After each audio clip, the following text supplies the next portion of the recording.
effectivement, c'est une des situations de stress que vous retrouvez dans le monde professionnel. Alors, bonjour à toutes et à tous. Je suis vraiment très, très heureux de participer et de clôturer finalement cette semaine qui, j'espère, a été bénéfique pour toutes et pour tous, avec plein de conseils, plein de pratiques à mettre en place. Alors, ce que je dis toujours, c'est que ne restez pas uniquement avec l'information qu'on vous donne, mettez vraiment en pratique, testez et voyez réellement ce que ça donne en vous, quel est le type de changement, en sachant qu'un changement, ça prend toujours un peu de temps. Donc, allez-y progressivement et puis ensuite, mettez en place des choses, des rituels et des habitudes qui vont faire que ces changements vont s'opérer avec le temps. D'accord ? Un changement au départ est toujours un peu difficile et le stress, ça va être un peu pareil. C'est pour ça que je porte en introduction ces éléments-là. Il y a des choses à mettre en place pour que vous puissiez être un peu détaché. Mais avant ça, je vais me présenter du coup et pourquoi aussi parler du stress. Alors tout d'abord, moi j'ai un parcours de sportif de haut niveau. J'ai passé une douzaine d'années en équipe de France de Kung Fu. Donc la compétition, c'est du stress, c'est de l'anxiété. C'est beaucoup de méthodologie de gestion du stress pour être au final prêt le jour J pour être le plus apaisé possible dans sa tête, d'accord, avec un corps qui est à 100% opérationnel. Grosso modo, c'est ça le stress aussi, c'est être opérationnel et avoir le mental qui soit complètement apaisé et être dans 100% de ses capacités. Un peu ça. À côté de ça, j'ai une carrière de 25 ans dans les grands comptes, dans les technologies, dans les marques leaders. Et donc, la pression, le stress, c'est des choses qui, je pense, vous qui êtes aujourd'hui en face de moi, vous connaissez. Voilà, le stress du chiffre, le stress de la pression, le stress des collègues, le stress de la hiérarchie, le stress de… Voilà, on peut citer 1 milliard de stress qui sont tous différents et qu'on appréhende de manière différente aussi. Et aujourd'hui, effectivement, je suis coach et j'interviens sur la performance, principalement la motivation, cette notion de bien-être, aussi bien physique que mental. Bonjour, bonjour, je vois plein de bonjour, donc je dis bonjour.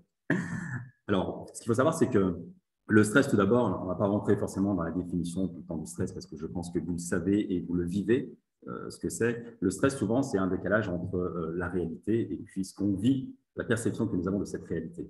Très souvent. Lorsqu'il y a un écart, c'est comment je vais remplir cet écart pour être, comme je disais au départ, le plus équilibré possible dans sa tête, d'accord, et être dans son potentiel physique pour pouvoir… Quand je parle de potentiel physique, vous n'êtes pas obligé d'être sportif, ou sportif, ce n'est pas la question en fait. C'est d'être dans le potentiel de pouvoir délivrer la tâche que vous souhaitez délivrer et d'être 100% focus sur cette tâche et d'être 100% opérationnel sur cette tâche également. Donc, c'est tous ces éléments-là qui vont faire que vous allez pouvoir réduire votre niveau de stress. Alors, c'est vrai que le Covid a créé énormément de stress parmi la population et pas que française, parce que j'ai eu l'occasion de voyager un peu pendant le Covid, moi du coup, j'ai eu cette chance. Et c'est quelque chose qui a été, de manière internationale, a touché énormément de monde dans cette notion de stress, dans cette notion d'anxiété, parce que lorsqu'on ne sait pas réellement ce qui se passe ou ce qui va se passer, eh bien, ça crée forcément un sentiment de stress et d'anxiété. Donc, ne pas savoir, être toujours dans l'attente de est-ce que ça va se terminer, quand est-ce que ça va se terminer, est-ce que mes proches vont être touchés, est-ce que je vais être touché. Donc, toutes ces questions, en fait, ce sont des questions qui sont très énergivores, tout d'abord, mais qui nous créent un stress qui est juste pas possible. Ensuite, les médias ne nous ont pas aidés, bien sûr. Voilà, pour ceux qui sont, des fervents suiveuses des médias, voilà, je crois qu'il y a eu un pompage de peur qui nous a été envoyé, qui ont fait que ça a généré du stress complémentaire et ce stress, en fait, a créé un effet cumulé également. Et cet effet cumulé, à un moment donné, en fait, les micro-stress qui sont créés dans la vie, entre les informations que nous avons, plus toutes les autres choses que nous vivons en ce moment, donc ça peut être les micro-stress. C'est quoi? C'est les embouteillages, c'est une dispute avec un collègue, avec un enfant, avec tous ces éléments en fait, que vous vivez chaque jour, mis bout à bout, créent des micro-stress. D'accord? Et on n'est pas vraiment accompagné sur les micro-stress. On n'est pas vraiment accompagné là-dessus. Alors que les gros stress, par exemple, je prends l'exemple d'un décès ou des gros stress comme ça, on est souvent accompagné socialement, alors que les micro-stress, on n'est pas vraiment accompagné. Donc, qu'est-ce qu'on peut faire pour faire en sorte que ces micro-stress, tout d'abord, on en prenne conscience, parce qu'on revient toujours à la même chose, en fait. C'est une histoire de conscience. À quel moment, où est-ce que je stresse? À quel moment je stresse? Qu'est-ce que ça crée en moi de stress? Est-ce que je sens les choses de manière physique? Est-ce que je sens les choses de manière mentale? Est-ce que ça m'empêche de réaliser ou de délivrer ce que je suis en mesure ou ce que je devrais délivrer? D'accord? Est-ce que je suis dans mon potentiel? Donc, c'est toutes ces questions qui doivent forcément revenir de manière automatique en se disant, là, je suis en train de stresser. Pourquoi je stresse? C'est quoi la racine? Comment je peux agir sur mon stress? Donc, c'est plein de questionnements qui vont faire que vous allez prendre conscience de ça. Alors, l'un des outils majeurs pour pouvoir gérer son stress, c'est la respiration. La respiration, c'est la pleine conscience. D'accord? Il n'y a pas d'autre moyen aujourd'hui d'être dans la pleine conscience absolue à part la respiration. D'accord? Si on arrête de respirer, on ne tient pas très, très longtemps. Il faut savoir qu'à chaque émotion est rattachée une respiration. À chaque émotion est rattachée une respiration. Donc, pour gérer cette notion de stress et cette notion de performance aussi d'une certaine manière, il est important de s'observer, de se dire, bah, tiens, quand je suis dans cette situation-là, comment je respire? Quand je suis dans telle situation, comment je respire? Quand je prends le téléphone, comment je respire? Quand je me prépare à une réunion, comment est ma respiration? Parce que la respiration, c'est ce qui va permettre d'envoyer un message à votre cerveau. La respiration, selon le niveau de respiration, selon votre diaphragme, selon les émotions qui sont ici parfois bloquées et souvent pas nommées, qu'est-ce que j'envoie à mon cerveau? Est-ce que j'envoie un message d'alerte? Et dans ce cas-là, tout est envoyé pour éteindre ce feu du stress, donc je perds mes moyens en réalité, ou bien j'envoie un message positif au cerveau en disant que tout va bien, je maîtrise la situation. Alors, tout ce que je dis là, ça paraît simple, mais voilà, c'est des choses à mettre en place qui ne sont pas si simples que ça en réalité, mais qui peuvent être très simples, parce qu'ils demandent de la conscience. Donc, à partir du moment où je prends conscience et je note ce qui se passe en moi, dans mon corps, dans ma tête, lorsque je vis un événement, là, on peut commencer à mettre des éléments qui vont pouvoir modifier un comportement, modifier une pensée. Comme je le disais au départ, une chose qui est importante, c'est que souvent, on a une perception d'une réalité. On a une perception d'une réalité. Je ne dis pas qu'on vit la réalité, on a une perception de la réalité qui vient en général de nos filtres, de nos programmes, de notre éducation, de plein de choses en fait qui sont souvent rattachées même à l'enfance. L'inconscient fonctionne de telle sorte. C'est une très grande bibliothèque qui est là et qu'on abreuve à chaque moment et à chaque expérience de notre vie. Et donc, à chaque fois qu'on va rentrer dans une situation, si ce type de situation est déjà répertorié dans mon inconscient, donc dans ma bibliothèque, et si j'ai stressé à ce moment-là, donc ça peut être il y a 5 ans, il y a 10 ans, eh bien, je vais restresser à ce moment-là. Donc, si on ne met pas une action dessus et on ne met pas de conscience dessus en se disant, OK, pourquoi je stresse à ce moment-là? Qu'est-ce qui s'est passé? Quelle est la racine de mon stress? Eh bien, je ne suis pas en capacité de pouvoir répondre à ça et de calmer mon esprit et de faire face à cette situation encore une fois. C'est comme si on peut imaginer la prise de parole. J'ai pris la parole il y a 10 ans, ça s'est mal passé. Donc, à chaque fois que je suis dans ce rôle de prise de parole, eh bien, j'ai toujours mon inconscient qui va me freiner, qui va te dire attention, danger, parce que lorsque tu l'as fait la dernière fois, eh bien, ça s'est mal passé. Donc, il y a de grands risques pour que ça se passe encore mal. Mais si on ne travaille pas dessus, et la respiration, on verra d'autres outils après, mais la respiration est vraiment un élément majeur qui va permettre, encore une fois, eh bien, à partir de cette conscience, d'envoyer un message positif à votre cerveau en disant « tout se passe bien, tu n'as pas besoin de te mettre en alerte, d'accord? Je suis là, j'ai le contrôle, c'est moi qui contrôle mon corps, c'est moi qui contrôle ma tête. » Ce n'est pas le stress. Donc, tous ces éléments-là sont des éléments qui sont importants.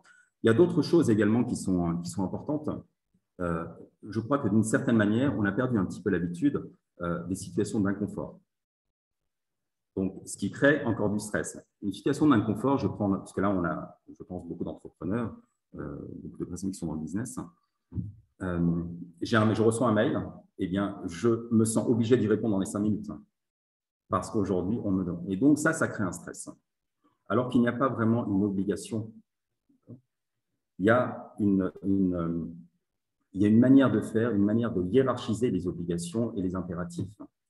Donc, il y a plein de situations d'inconfort, en fait, qui sont là, qui sont présentes, mais l'inconfort est une donnée qu'il faut absolument prendre en considération. C'est-à-dire que si je vais au sport, eh bien, il y a des chances que je sois fatigué.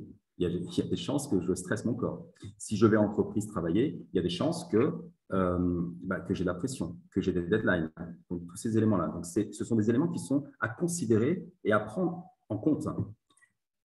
Je sais que vous les prenez en compte, j'en suis sûr, mais je pense qu'il faut passer un step au-dessus et se dire, OK, dans ma fonction, de maman, de papa, de collaborateurs, collaboratrices, de tout ce qu'on veut dans ma fonction, eh bien, il y aura forcément des agents stressants.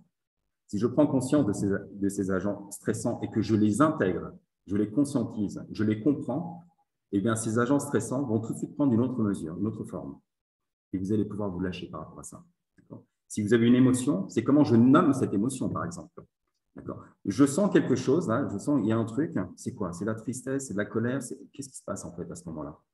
Eh bien, je nomme, j'essaie de nommer, j'essaie de me poser et me dire, okay, je suis en train de vivre de la colère, je suis en train de vivre de l'anxiété, je suis en train de vivre de la peur. Il ne faut pas hésiter, et je crois qu'on est dans un monde où on a un peu de mal à exprimer ses émotions. Les émotions, ça crée, forcément, ça génère du stress aussi. Mais à partir du moment où on arrive à les comprendre, à les verbaliser, tout de suite, ça redescend le niveau de l'émotion, ça redescend parce qu'on la comprend et on l'accepte. Une émotion, c'est un message.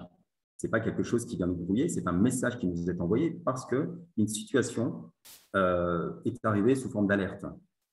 Mais cette situation, si on est en capacité de pouvoir la comprendre et de pouvoir, je reviens toujours sur ce terme que je vais répéter très souvent, de pouvoir la conscientiser, eh bien là, on va pouvoir faire quelque chose dessus, on va pouvoir avoir une action dessus. Sinon, on peut se dire tout le temps, je suis stressé.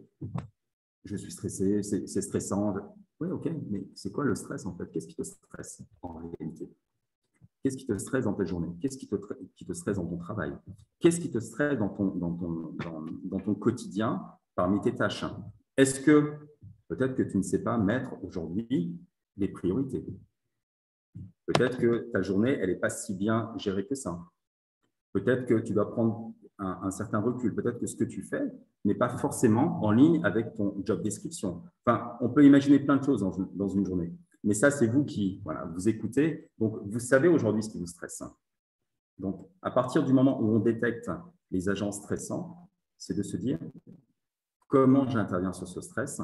Premier outil, la respiration. D'accord? Ça, c'est un premier outil. On va en voir d'autres. Et surtout, je reviens à ce modèle aussi qui est très important, c'est quelle est ma réalité et quelle est ma perception de cette réalité. Quelle est la réalité, quelle est la perception de cette réalité. Il y a des choses qu'on ne peut pas changer. Il y a des choses qui font partie, comme je le disais tout à l'heure, qu'on ne peut strictement pas changer. Il fait moche, aujourd'hui il pleut, ok, on ne peut pas changer. Donc c'est une composante que je dois intégrer dans ma journée. Et ça ne doit pas être quelque chose qui est stressant, du coup, parce que je n'y peux rien. Donc, il y a énormément de choses sur lesquelles on n'a pas de prise, on n'a pas la main dessus, mais sur lesquelles on intègre comme agent stressant. Donc, ça rajoute, je parlais de l'effet cumulé au départ, de l'effet boule de neige en fait. Un stress plus un petit, plus un petit, plus un petit, devient un gros stress.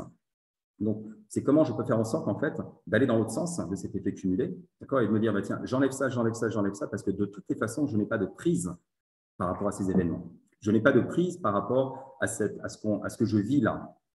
Parce que c'est une réalité et je dois l'accepter comme telle. Donc, le pouvoir de l'acceptation est extrêmement important aussi dans cette notion de gestion du stress.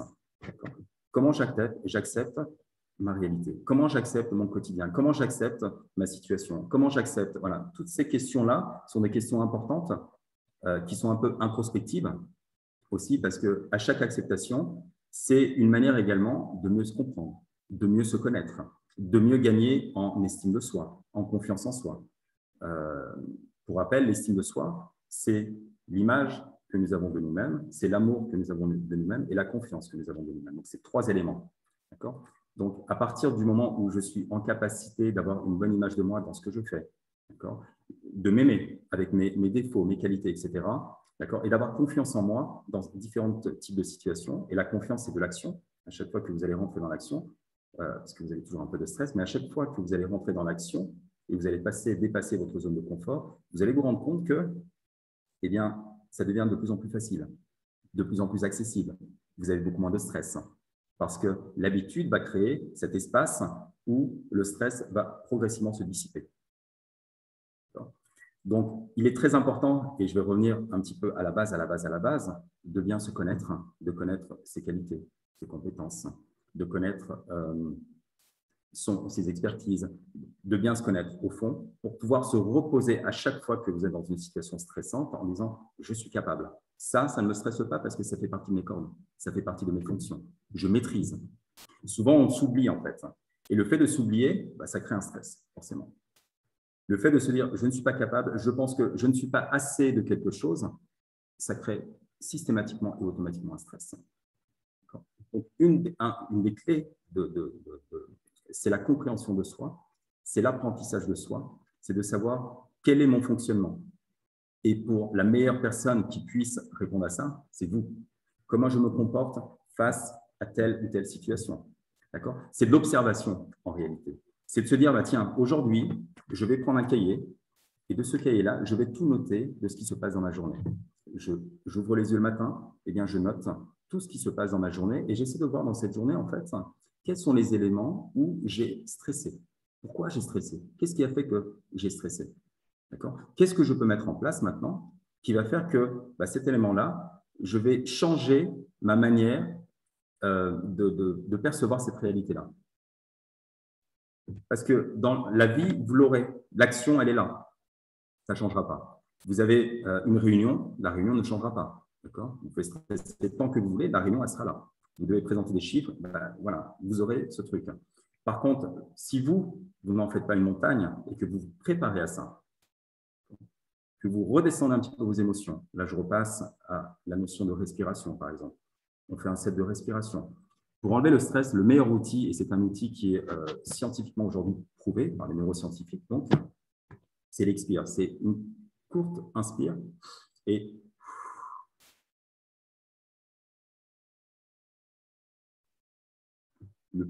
vous videz entièrement vos poumons. Cet effet-là, alors vous faites ça 10 fois, 15 fois, 20 fois, 2 minutes, 3 minutes, peu importe. L'objectif, c'est de le faire. Ça règle automatiquement votre système parasympathique. Ça régule votre système nerveux central. Donc, juste par une action de la respiration de 2 minutes, tout de suite, vous changez votre état mental et votre état physique. Déjà. Donc, juste avec cette respiration-là. Donc, je répète, la respiration elle est très simple. C'est juste une petite inspire, mais une longue expire. On peut la faire ensemble si vous le souhaitez. Voilà, on peut en faire 3. Vous allez voir déjà que ça va. On fait ici. On inspire, une petite inspire. Voilà, on se tient bien droit tout d'abord. Voilà, on relâche un peu les épaules ici. On pose bien les pieds au sol si vous êtes assis sur une chaise, sur un fauteuil. Ici. On ouvre bien ici le diaphragme, très important, pour qu'il puisse descendre et remonter. Libérer cette partie-là qui est vraiment le nid des émotions. Et là, on fait une petite inspire. Et là, par le nez ou par la bouche, peu importe ce qui est facile pour vous. Et là, on descend.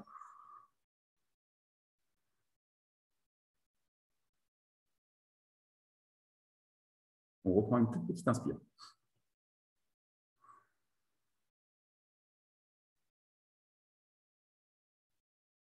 Encore une petite.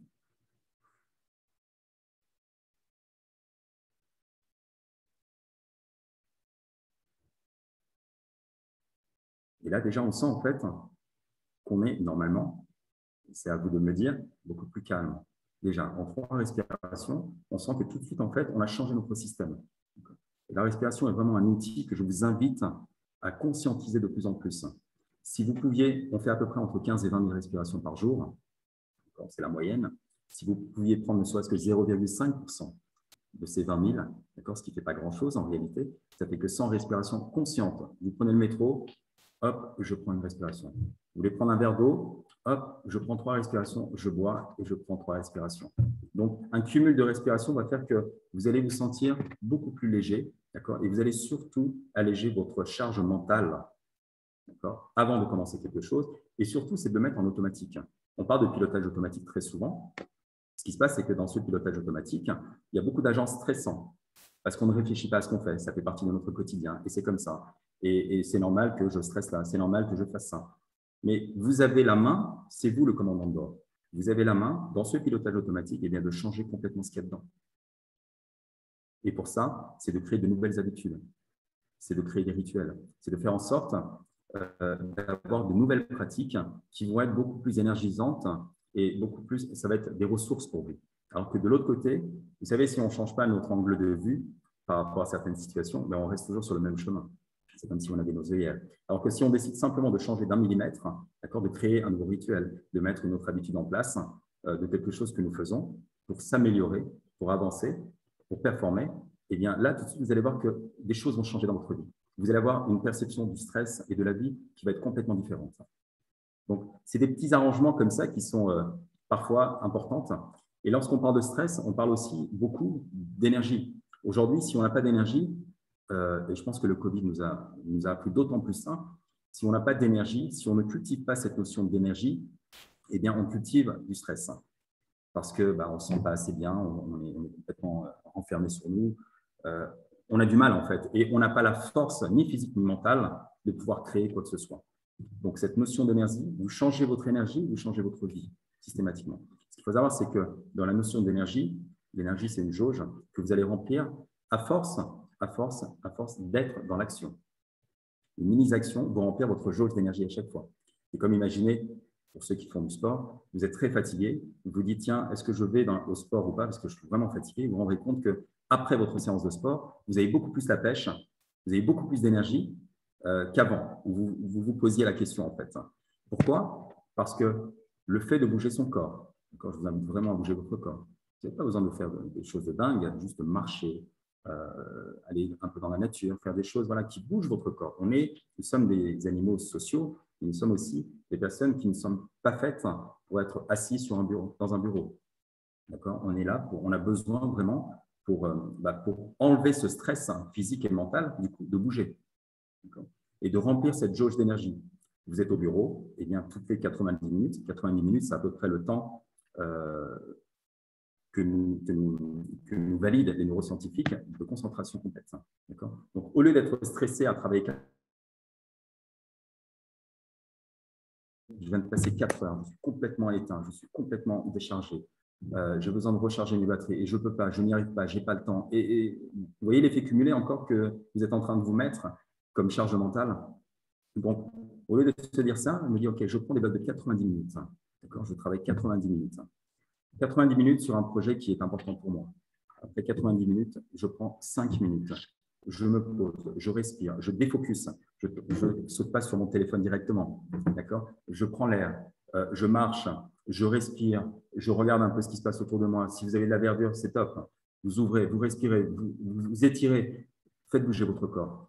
Le fait de bouger votre corps va vous permettre également de diluer ce stress que vous pouvez avoir déjà de votre corps, d'être assis comme ça, c'est pas stressant pour le corps. C'est-à-dire, je lance en fait à mon cerveau des piqûres neurochimiques. Je ne vais pas rentrer dans le détail des neurosciences, mais neurochimiques, parce que vous allez créer en bougeant de la dopamine, de l'endorphine, tous ces éléments en fait que vous allez retrouver dans les anxiolytiques pour les personnes qui sont stressées, alors que vous pouvez les développer naturellement à travers le mouvement, à travers de la pensée positive, à travers différentes choses qui font que vous allez naturellement sécréter ces hormones qui vont vous aider à gérer votre stress, à gérer votre quotidien, à être beaucoup mieux dans votre corps et dans votre tête. Donc, tout ça, c'est des éléments importants. J'aimerais vous donner une clé aussi par rapport au stress. On est souvent stressé à travers notre environnement. On peut être avec des personnes qui sont pour nous des sources de stress en réalité, parce qu'elles ne sont pas forcément positives, parce qu'elles rabâchent toujours la même chose. Voilà, je ne veux pas être non plus dans ce mode, mais vous avez sûrement autour de vous, et là aussi c'est important d'en prendre conscience, parce que ces personnes-là sont des personnes qui sont énergivores, qui vous prennent de l'énergie. Et je vous l'ai dit, pour pouvoir dissiper votre stress, eh bien, l'énergie est importante. Donc, comment je fais pour identifier les personnes qui nous prennent de l'énergie? Et on parlait du mode automatique, pilotage automatique, pour remplacer ces personnes, d'une certaine manière, avec des choses qui vont m'énergiser. Peut-être des personnes qui sont beaucoup plus positives, peut-être des personnes avec lesquelles je vais pouvoir partager parce qu'on a des valeurs communes, peut-être que des personnes avec des projets communs. Et même si je n'ai pas ces personnes-là, peut-être me dire, tiens, au lieu de passer 1 heure avec cette personne qui, en général, m'enlève toute mon énergie, eh bien, je vais prendre un podcast sur un sujet qui m'intéresse, ou bien je vais aller sur YouTube, écouter une conférence d'une personne qui m'inspire. On a la chance aujourd'hui d'être à un clic à peu près de tout ce qu'on veut. On a les meilleurs experts du monde aujourd'hui qui sont sur Internet. Donc, il y a plein de choses aujourd'hui qui sont à votre portée, mais on a tellement d'informations et de possibilités qu'on ne les utilise pas.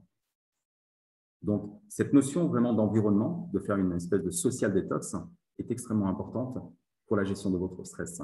Beaucoup de gens que je rencontre sont stressés parce qu'ils ont un environnement qui est stressant.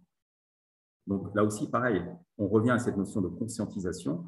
Je prends conscience que dans mon environnement, eh bien, j'ai des agents qui sont stressants. Des agents. Ça peut être des personnes, je peux être dans un mauvais quartier, je peux être Voilà, on peut imaginer plein de choses. C'est d'identifier ces choses-là aussi et de se dire qu'est-ce que je peux mettre en place. Je vais donner un exemple effectivement à travers les personnes. Et même si vous n'avez pas des personnes autour de vous qui vous permettent d'avoir cette positivité, d'aller sur des YouTube, sur des podcasts. Il y a énormément de choses qui sont très intéressantes et qui sont très formatrices aussi. Donc, n'hésitez pas à faire ce genre de choses. Parce que j'entends souvent, oui, mais j'ai personne autour de moi qui puisse me permettre d'être beaucoup plus positif ou qui me raconte des choses. Oui, peut-être que tu n'en as pas autour de toi. Par contre, tu as des gens qui te prennent beaucoup de temps. Donc, prends un peu d'espace, d'accord, ne passe peut-être pas autant de temps avec ces personnes-là et essaie de voir s'il n'y a pas d'autres ressources aujourd'hui qui te permettraient d'avoir une pensée différente. D'accord? Donc, de créer vraiment ce social détox. Une chose importante au niveau du stress également, et je pense que vous l'avez peut-être tous vécu pendant le Covid et post-Covid aussi, c'est cette notion de sommeil.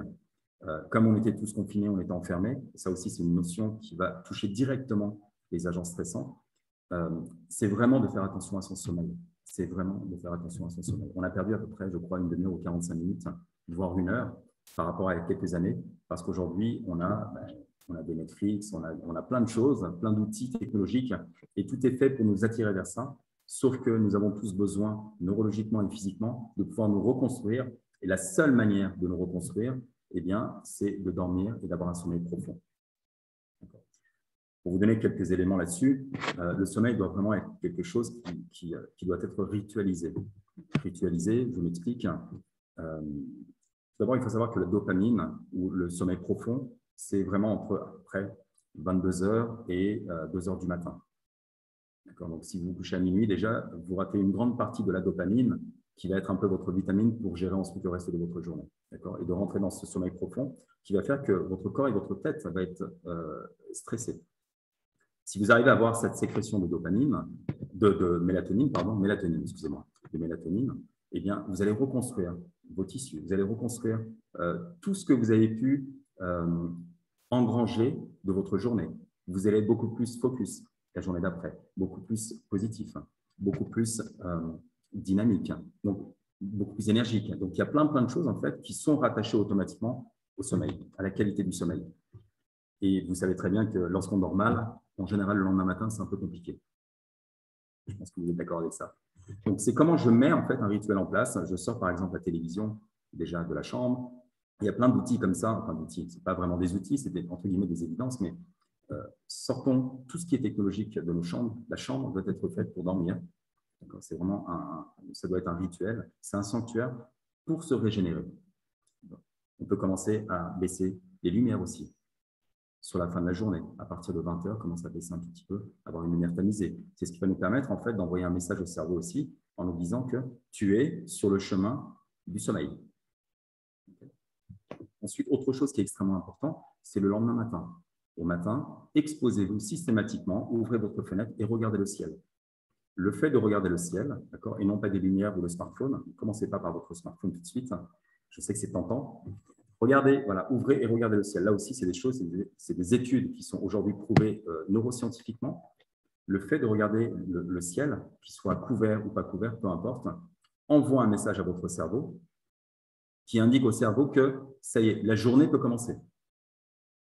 Si on n'a pas cette exposition alors c'est entre 2 et 15 minutes, 2 minutes et 15 minutes, si vous n'avez pas cette exposition, vous avez la mélatonine en fait qui continue encore. C'est-à-dire que vous êtes dans un espèce de semi-sommeil encore. Vous n'êtes pas complètement réveillé. Et je suis sûr que ça vous arrive. Le matin, des fois, on est complètement la tête dans les vapes. Ouais, parce que justement, on n'a pas eu cette dose d'énergie et ce message envoyé au cerveau qui fait que on est réveillé, on est là. Et on passe dans un autre cycle. Et à partir du moment où on a ça, ça nous permet également de préparer le cerveau. C'est vraiment quelque chose d'extraordinaire, de préparer déjà sa soirée. Donc, c'est vraiment important, un bon sommeil. Ensuite, dire à votre cerveau que vous êtes sorti de votre sommeil et ce n'est pas juste en se réveillant, en regardant son smartphone ou en commençant tout de suite en fait, à être dans l'activité ou en se plongeant dans le stress. Il y a vraiment cette pause, respiration, je regarde le ciel, vraiment, voilà, je m'imprègne en fait de ces lumières parce qu'il y a plein de choses, il y a les UVA, B, etc., qu'on ne voit pas forcément, mais qui sont vraiment des signaux pour notre corps, qui sont importants. Ensuite, je parlais au départ de sortir un petit peu de notre zone de confort, parce qu'on est effectivement dans une situation souvent de confort et on se se consolide un peu là-dedans, on va dire. Il y a des choses qui sont intéressantes également, qui sont prouvées aussi, c'est une douche froide, par exemple. Alors, je sais que ce n'est pas simple une douche froide, donc y aller peut-être progressivement, gentiment. Et vous allez voir que progressivement, gentiment, vous allez commencer à prendre les bienfaits de la douche froide. Ensuite, faire de l'exercice le matin, idéalement. Il y a une chose également qui est importante, c'est ne pas stresser votre corps avec du café dès le réveil. Là aussi, les neurosciences nous disent qu'il faut attendre à peu près entre 1 heure et 1 heure et demie après le réveil pour prendre un café. Donc, il y a plein d'éléments comme ça que les neurosciences aujourd'hui nous permettent d'affirmer, ce qui est juste top. Ça nous permet de voir comment organiser notre journée sans être dans le stress et être le plus énergique, positif possible. Je pense que c'est le but de tout le monde. Et être en bonne santé surtout, bonne santé mentale et bonne santé physique. Il y a des éléments qui sont complémentaires, que vous connaissez, mais que je vais quand même… La méditation. La méditation est un élément également qui permet, c'est une pratique, là aussi, que je vous invite à ritualiser. Et si vous avez du mal, prenez juste 2 minutes. Une habitude, ça commence par 2 minutes. 2 minutes de méditation dans la journée, ce n'est pas grand-chose. Tout le monde est capable de prendre 2 minutes dans sa vie, de son quotidien. Posez-vous et juste observez votre respiration. Observez vos pensées défiler. D'accord ? Vous n'arrêterez pas vos pensées. Ce n'est pas grave, ce n'est pas le but. Le jour où vous arrêtez vos pensées, vous êtes morte. Donc, n'arrêtez pas vos pensées. Juste laissez-les défiler, laissez-les passer. Restez juste proposez, en fait, simplement. Apaisez votre esprit, apaisez votre corps. Donc, intégrez, si possible, une pratique de méditation quotidienne. Et vous allez voir que je vous ai dit 2 minutes, mais comme vous allez commencer à ressentir les bienfaits de ces 2 minutes, vous allez passer à 3, à 5, à 10, parce que ça vous fait du bien. Parce que c'est un moyen de vous recentrer, de vous aligner, de vous enraciner et de revenir à vous-même. C'est un moyen également d'aller écouter un petit peu ce qui se passe à l'intérieur, d'écouter ses émotions. N'oubliez pas, le stress, c'est les émotions. D'accord ? Donc, essayez de comprendre vraiment ça. Il y a des choses ensuite, il y a 2-3 choses que j'aimerais vous donner aussi, qui peuvent vraiment aider au niveau du stress, aussi bien physique que mental. Il y a le jeûne intermittent, d'accord, en termes d'alimentation, donc faire attention à son alimentation, mais le jeûne intermittent, c'est quoi? C'est-à-dire que j'arrête d'envoyer des aliments à mon ventre pendant au moins 14 heures, 14, 15, 16 heures. Alors, il y a des gens qui vont me dire, mais je vais mourir si je ne mange pas. Non, tu arrêtes de manger à une certaine heure, d'accord, et tu essaies de faire une boucle. Il est prouvé aussi que lorsqu'on prend un petit déjeuner le matin, donc vous cassez en fait ça, lorsque vous prenez un petit déjeuner le matin, alors selon le petit déjeuner bien sûr, il y a de grandes chances que vous ayez des pics d'insuline qui font que à 10h, à 10h30, vous êtes, ça retombe parce que vous avez besoin de sucre. Alors que si vous n'avez pas pris le petit déjeuner, pas conseillé pour les enfants, mais pour les adultes, parce que vous avez de la réserve, on a tous de la réserve. Si vous n'avez pas pris ce petit déjeuner, vous avez beaucoup plus de chances de rester concentré, surtout si vous avez quelque chose d'important, une réunion importante, un projet à discuter. Vous avez besoin en fait de toutes vos capacités mentales, cognitives. Eh bien, je vous invite vraiment à ne pas déjeuner le matin. Qui est vraiment ce cercle. Alors, allez voir un peu les bienfaits du jeûne intermittent, parce que là, on peut en parler pendant toute une conférence aussi. Mais le jeûne intermittent est quelque chose de très sympa. Et vous allez voir que plus vous allez faire des jeûnes intermittents, je vous invite à le faire peut-être 1 fois par semaine déjà, et voir ce que ça donne. Et plus vous allez voir que vos appels de sucre également vont être limités. Parce que plus je fais ce jeûne intermittent et plus je renouvelle mes cellules en même temps. Donc, il y a plein de bienfaits qui sont derrière. Donc, les cellules un peu stressantes d'une certaine manière, eh bien, je les renouvelle. Ensuite, ce que j'aimerais vous donner aussi, c'est, je parlais de prise de conscience du stress, c'est de faire juste tracer un petit cercle sur un papier blanc. Vous mettez 4, 5, 6 petits camemberts, petites tranches de camembert, et vous mettez en fait tous les éléments, pour que ce soit visuel, tous les éléments qui sont aujourd'hui générateurs, génératrices de stress. Ça vous permettra de prendre conscience. Et ensuite, sur chacun de ces petits morceaux de camembert, par rapport à tout ce que j'ai pu vous proposer là, quelle pratique je pourrais mettre en place pour atténuer mon stress? Quelle pratique je pourrais mettre en place pour faire en sorte d'éliminer ce stress qui n'a pas lieu d'être? Parce qu'on a, encore une fois, c'est à partir du moment où on a conscience des déclencheurs qu'on peut agir dessus. C'est à partir du moment où on a conscience d'un comportement qu'on peut changer ce comportement. Si on n'a pas cette conscience de ce comportement à modifier, c'est très compliqué de le changer. Vous êtes d'accord avec ça? J'ai l'impression que la connexion est un peu… Oui, ça coupe un Est-ce que petit vous peu. m'entendez toujours? Oui, il y a quelques coupures. Il y a quelques coupures. D'accord. Vous m'avez bien entendu à la fin ou… On entend, oui, un petit peu. Du coup, alors on pourrait parler beaucoup de choses, mais j'ai en fait, vous m'entendez toujours? Ah, Ah, non, ça coupe. On a vous m'entendez l'image toujours? qui est figée. Ah, ok. Donc, je vais donner beaucoup de matière, en fait. En un temps assez condensé, je vais donner beaucoup de matière. C'est des matières sur lesquelles je vous invite vraiment à réfléchir et puis ne pas simplement réfléchir dessus, mais mettre en action. Ça coupe un peu, mais ça va. Super, merci Séverine.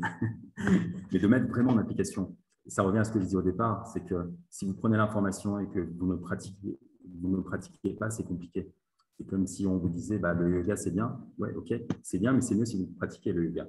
La méditation, c'est top. Tout mieux si on se pose 2 minutes et puis on essaie de faire un peu de méditation pour essayer de comprendre un peu les bienfaits. Donc, dans chacun de ces éléments, vraiment essayez d'identifier votre manière de respirer dans chacune de vos émotions, chacun de vos actes. Notez, comparez. Le cerveau travaille aussi à travers la comparaison. Donc, comparez un état que vous aviez là avec un état futur. Qu'est-ce que j'ai envie d'enlever comme agent stressant dans ma vie? C'est important de faire un point, en fait. D'accord, de faire un vrai point, une vraie introspection qui va faire que vous allez vous libérer. Vous allez créer un autre espace. Et comme la nature a horreur du vide, dans cet espace, eh bien, vous allez pouvoir ajouter des choses que vous ne connaissiez peut-être pas jusque-là, mais que vous pourriez mettre avec tous les éléments que j'ai pu vous donner ici. Est-ce que ça va comme ça? J'ai l'impression que l'Internet est en train de bouger. Je suis désolé, moi je suis en province, donc ça… Non, ça va, on entend quand même. Ça coupe de temps en temps, mais on entend quand même. Ça va. Donc, je vous invite vraiment, comme je disais, à prendre note, à prendre de la conscience, à noter surtout que la perception que vous avez de vos réalités n'est pas toujours la bonne. Et c'est valable pour tout le monde, c'est valable pour moi, c'est valable. Et de me dire, je prends un pas de recul et je me dis, OK, quelle est vraiment la réalité? Est-ce que c'est une réalité qui est stressante pour moi? D'accord? Quelle est ma perception? À quoi est due ma perception? Est-ce que c'est ma perception? C'est la perception de mes parents? C'est la perception de mes collègues? Ou c'est ma perception? Parce que je ressens ça comme ça et pourquoi je ressens ça comme ça. Donc, c'est vraiment un travail d'introspection et de connaissance de soi.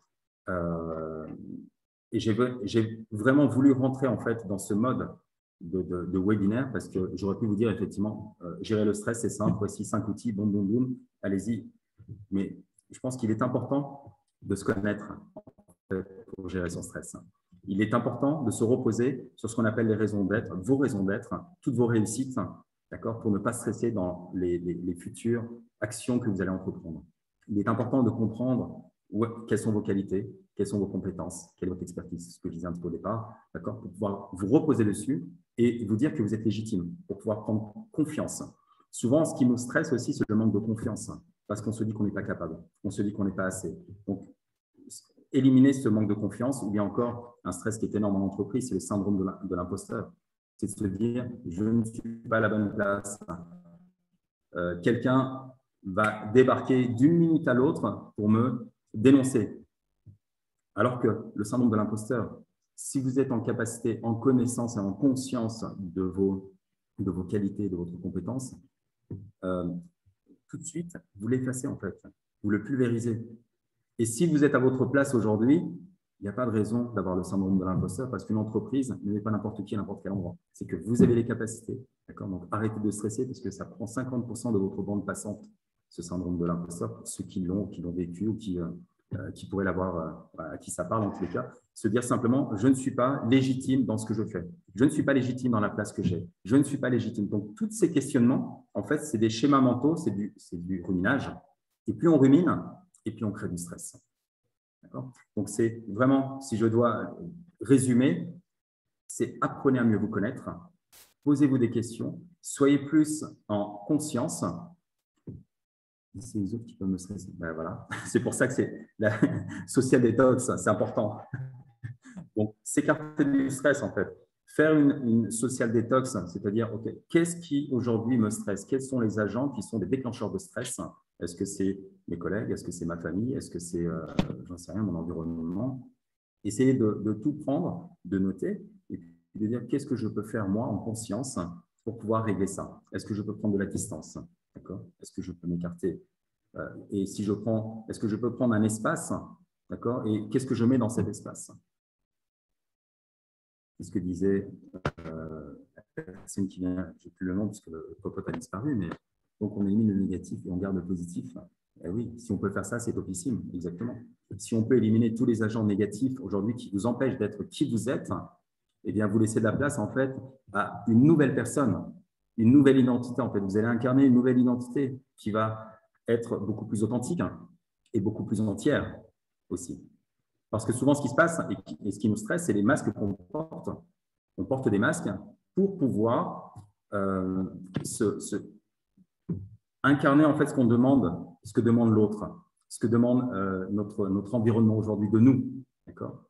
Mais il est important de vivre à travers ces valeurs, à travers qui nous sommes, à travers notre authenticité, à travers notre passé, à travers notre présent et ce qu'on va devenir. Et plus on va vivre dans le présent avec tous ces éléments-là, donc vous imaginez, ça fait quand même beaucoup de force en réalité. Voilà, on se sent beaucoup plus fort quand on sait qui on est. C'est là où vous allez être face à des situations où le stress ne sera plus quelque chose qui viendra vous perturber. Donc, le mot de la fin, si je peux dire ça comme ça, c'est vraiment apprenez à vous connaître, conscientiser, regardez ce qui se passe autour de vous, notez, d'accord, élaguer, remplacer, créer des rituels, créer des habitudes nouvelles qui vont faire que vous allez vous sentir beaucoup mieux dans votre corps, dans votre tête, dans votre environnement, avec vos enfants si vous avez des enfants, avec votre partenaire si vous avez un partenaire, donc, ou seul. Voilà. Donc, créez vraiment ces moments-là. Rentrez à l'intérieur de vous et prenez l'outil dont je vous ai parlé tout à l'heure, la roue du stress. Mettez vraiment tous les agents stressants, d'accord? Mettez des couleurs, amusez-vous avec. Qu'est-ce que j'enlève? Qu'est-ce que je retiens? Où est-ce que j'en suis aujourd'hui au niveau du stress? Lorsque je vais au travail, je suis sur 8 sur 10, sur 1 sur 10, pardon, je suis à 8 ou à 9. Donc, il y a peut-être un problème avec ce travail. Il y a peut-être un problème avec ce poste que vous avez. D'accord? Parce que le but, ce n'est pas d'être dans ce poste ou dans ce travail ou dans cette entreprise, c'est d'être en santé. Parce que la finalité de tout ça, c'est d'être dans une bonne santé mentale et physique qui nous permettent de vivre le plus longtemps possible, dans la mesure du possible, avec tout le potentiel que nous avons. Je crois que c'est ça le truc final. Voilà, messieurs, dames, sur le stress. Si vous avez des questions, je suis entièrement à votre écoute, si je peux y répondre. J'espère que j'ai quelques éléments de réflexion. Moi, ce que j'aime, en fait, c'est pousser les personnes à réfléchir plutôt que de donner juste des outils. Voilà, je vous donne une canne à pêche, je ne donne pas de poisson. Enfin, je vous ai donné quelques poissons, mais la canne à pêche est sympa. Merci. Je vois des pop-up qui apparaissent. Merci à vous. Merci pour votre écoute. On nous demande si vous avez un ouvrage à nous partager pour aller plus loin. Un ouvrage sur le stress ou A priori, oui. J'ai pas vraiment, très honnêtement, j'ai pas vraiment d'ouvrage sur le stress. Moi, je vous invite à vous intéresser aux neurosciences, en fait. Parce qu'à partir du moment où vous comprenez comment fonctionne le cerveau, vous comprenez comment fonctionne le stress. Parce que des livres sur le stress, il y en a plein qui vont vous donner des outils. Un podcast. Alors, au niveau des podcasts, moi, j'écoute que des podcasts américains. Donc, je ne saurais pas si vous parlez anglais, je peux vous donner quelques noms. Je n'ai pas de podcast français que je pourrais vous… Il y a une chose dont je me rends compte en réalité, c'est que les Américains sont beaucoup plus en avance par rapport à nous sur certaines choses. Alors, il y a Andrew Huberman. Andrew, vous parlez anglais, mais j'ai aucun doute. Attendez, je vais vous noter dans la discussion. Je vais vous mettre ça.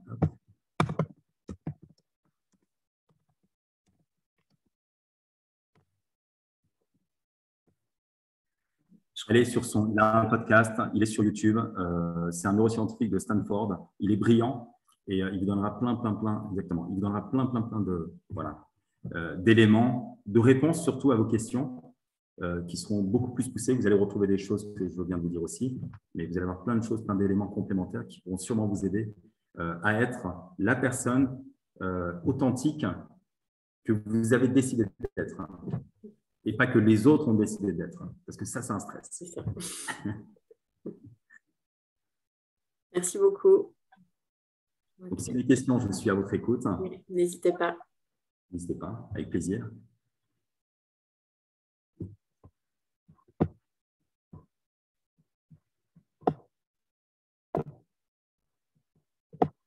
Je crois que ça a été clair. Super, merci à vous. Merci. Merci à tous.